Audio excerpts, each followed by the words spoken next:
ಇವ್ರು ಯಾರೋ ಸೈಂಟಿಸ್ಟ್ ಆಗಬೇಕಿತ್ತು, ಅಪ್ಪಿತಪ್ಪಿ ಕೆಫೆ ಓಪನ್ ಮಾಡಿದ್ದಾರೆ. ಫುಡ್ ಅಲ್ಲಿ ಈ ರೇಂಜ್ಗೆ ಫ್ಯೂಷನ್ ಆಗಿ ಸರ್ವ್ ಮಾಡ್ಬೋದಂತ ಈ ಜಾಗಕ್ಕೆ ಬಂದ್ಮೇಲೆ ಗೊತ್ತಾಗಿದ್ದು. ಎಲ್ಲಿ ಅಂತ ಕೇಳಿದ್ರೆ ನಮ್ಮ ಜಯನಗರ 4th ಬ್ಲಾಕ್ ಅಲ್ಲಿರೋ ಡೈಸ್ ಅನ್ನೋ ಈ ಕೆಫೆನ ನಾನು ರೀಸೆಂಟ್ ಆಗಿ ವಿಸಿಟ್ ಮಾಡಿದ್ದೆ. ಫ್ಲೋರ್ ಒಂದು ಆಂಬಿಯನ್ಸ್ ಅಂತೂ ಮಸ್ತ್ ಆಗಿ ಮಾಡಿದ್ದಾರೆ ಅಂತಾನೆ ಹೇಳ್ಬೋದು.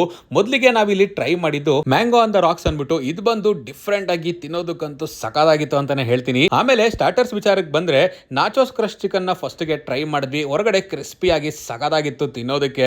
ಆಮೇಲೆ ಇವರ ಜುಕುನಿ ಅಂತೂ ಮಿಸ್ ಮಾಡದೆ ನೀವು ಟ್ರೈ ಮಾಡಲೇಬೇಕು. ಇದು ಬಿಟ್ಟು ಬೇರೆ ಏನೆಲ್ಲ ಸಿಗುತ್ತೆ ಅಂತ ನೋಡಿದ್ರೆ ಕೋಳಿ ಚಿಪ್ಸ್ ಕೂಡ ನಾನು ಸಜೆಸ್ಟ್ ಮಾಡ್ತೀನಿ. ಇದು ಕೂಡ ತುಂಬಾನೇ ಚೆನ್ನಾಗಿರುತ್ತೆ. ಪೊಮೆಲನ್ ಅಂತೂ ಕುಡಿಯೋದಕ್ಕೆ ಸಖತ್ ರಿಫ್ರೆಶಿಂಗ್ ಆಗಿತ್ತು. ಆಂಬಿಯನ್ಸ್ ಹೇಳ್ದಂಗೆನೆ ಬೆಂಕಿಯಾಗಿದೆ ಗುರು. ಮೇನ್ ಕೋರ್ಸ್ ವಿಚಾರಕ್ಕೆ ಬಂದ್ರೆ ವಾಲ್ಕೆನೋ ಪಿಜ್ಜಾ ಮತ್ತೆ ಡೈ ಸ್ಪೆಷಲ್ ಬರ್ಗರ್ ನ ಟ್ರೈ ಮಾಡಿದ್ವಿ. ಬರ್ಗರ್ಗೆ ಚೀಸ್ ನ ಇಂಜೆಕ್ಟ್ ಮಾಡ್ಬಿಟ್ಟು ಆ ಪ್ಯಾಟಿ ಜೊತೆ ತಿಂತಾ ಇದ್ರೆ ಸಖತ್ತಾಗಿತ್ತು. ವಾಲ್ಕೆನೋ ಪಿಜ್ಜಾನು ಕೂಡ ಅಷ್ಟೇ ಸೂಪರ್ ಆಗಿತ್ತು ಅಂತಾನೆ ಹೇಳ್ತೀನಿ. ಕೊನೆಯದಾಗಿ ಮೇನ್ ಕೋರ್ಸ್ ಒಳಗಡೆ ಚೀಸಿ ಫ್ಲೇಮಿಂಗ್ ರೈಸ್ ನ ಟ್ರೈ ಮಾಡಿದ್ವಿ. ಮಧ್ಯದಲ್ಲಿ ಚಿಕನ್ ಪೀಸ್ ಎಲ್ಲ ಸಖತ್ತಾಗಿ ಸಿಗ್ತಾ ಇತ್ತು. ಡೆಸರ್ಟ್ ವಿಚಾರಕ್ಕೆ ಬಂದ್ರೆ